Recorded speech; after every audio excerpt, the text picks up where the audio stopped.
So I just printed out this huge cover for a box that I made for my Christmas lights, controller, and power supply and whatnot. But that's not what this video is about. I'm going to take it off and move it out of the way. I've already peeled it off the plate. I just want to point something out. See this whitish residue?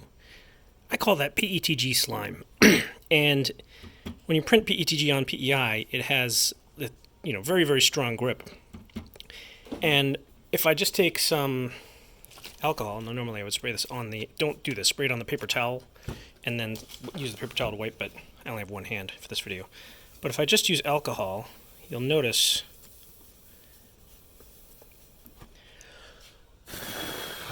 it doesn't really get rid of any of it.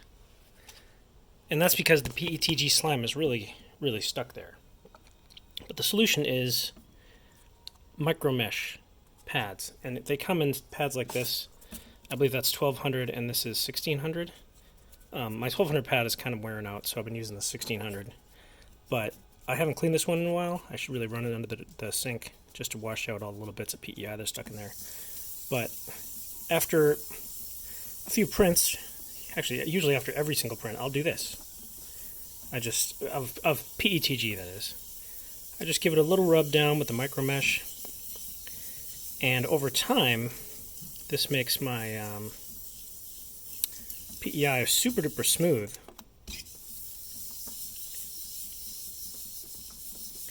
And it also keeps it nice and sticky. And it prevents that PETG slime from building up and making my PEI sheet not stick anymore. And see these scrapes? That's because I made a mistake and printed out a bazillion little things that were super thin PETG. I meant to print them in PLA, and I was trying to push them off with my scraper tool. And I was a little too overzealous, but I'll make a separate video on how I'm going to fix that. Now, I can't feel them, but they definitely show up on the underside of prints, so I want to get rid of them. And get rid of them is possible. They're very, very shallow, little scratches. But that's another video. I just want to point out how that PETG slime, I'm not even pressing hard, I'm just being very, very gentle. Now, obviously, if you take this sheet off and put it on something hard, you can push really hard on it, but you don't want to do that while it's on your printer because you don't want to bend the rods. That's why I'm being real gentle. I'm putting my fingerprints all over it. Yeah, that's going to mess with it, right? See that? That's fingerprint oil.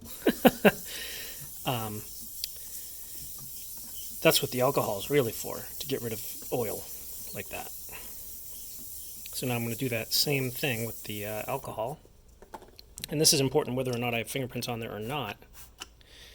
And that is to clear off any little micro PEI bits that the micro mesh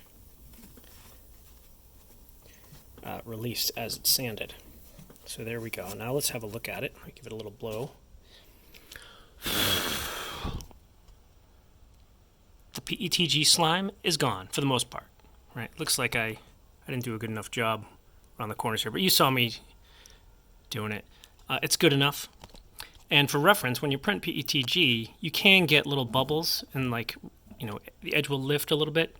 But as you heat and cool your heated bed, that will go away. It'll solve itself. Any little bubbles in there will work themselves out. Because believe it or not, this PEI sheet allows air to pass through it, just microscopic amounts of air. As you heat it, it will become semi-porous, and air molecules like nitrogen and whatnot should be able to work their way out without having to make their way to the sides, because the adhesive is not like that. It is airtight.